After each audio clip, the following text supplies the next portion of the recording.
Dove si producono davvero le borse? È un argomento questo che mi tocca particolarmente ed è quello del mondo dei terzisti e il mondo dei brand. C'è tutta un alone di mistero davanti e dietro a tutte quelle che sono le storie che si intrecciano. A me si sente sempre parlare di Made in Italy, dove si producono le borse, le scarpe, le cinture, solo per eventi di cronaca o giornalistici, che va bene approfondire quello che non va.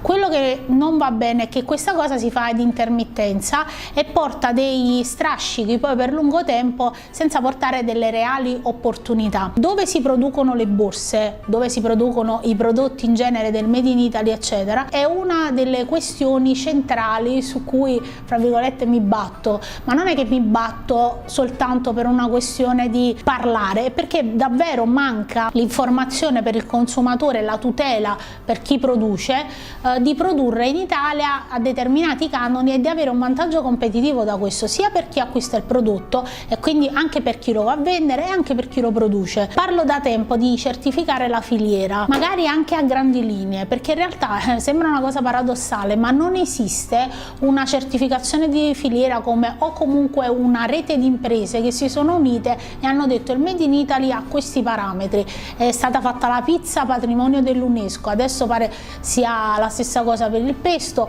si parla tanto spesso di parmigiano DOC, di vino. Non si parla però della pelletteria, che è uno dei cardini del Made in Italy, insieme al fashion e a tutto il resto, che però è una colonna portante del nostro sistema e anche del nostro prodotto interno lordo. Io quando parlo di certificazione della filiera parlo proprio di sapere dove vengono prodotti borse, portafogli, cinture, dove sul territorio italiano. Ok, mettiamo le aziende, mettiamo i nomi delle aziende, identifichiamo realmente dove vengono prodotte queste cose, dove voglio andare a parare. Molto spesso si pensa che aree geografiche siano totalmente a nero o comunque non si fa tanto rumore per pubblicizzarle. Ad esempio te ne ho parlato che per il comparto campano molto spesso non ne parlano per una questione più di omertà o di paura, di cose che sai, il dire non dire, perché purtroppo non nascondiamoci, esiste la criminalità, esiste un territorio complesso. Esistono però altre zone dell'Italia dove non è che si parli tantissimo. Ad esempio, chi parla di Prato, di enormi comparti cinesi dove non si sa bene se è tutto rispettato o messo alla luce del sole.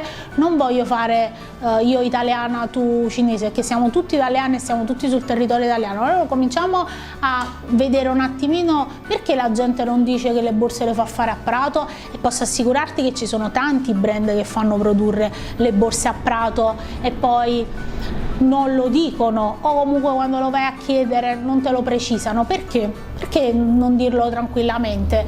Stanno in Italia, pagano le tasse, è tutto in regola, perché non dichiararlo? Così vale anche per altre zone dell'Italia, da nord a sud. Il fatto di non voler testimoniare da dove vengono i prodotti è di per sé l'omissione. Poi lascia stare, i brand si autocertificano le filiere, fanno controlli su controlli sui terzisti.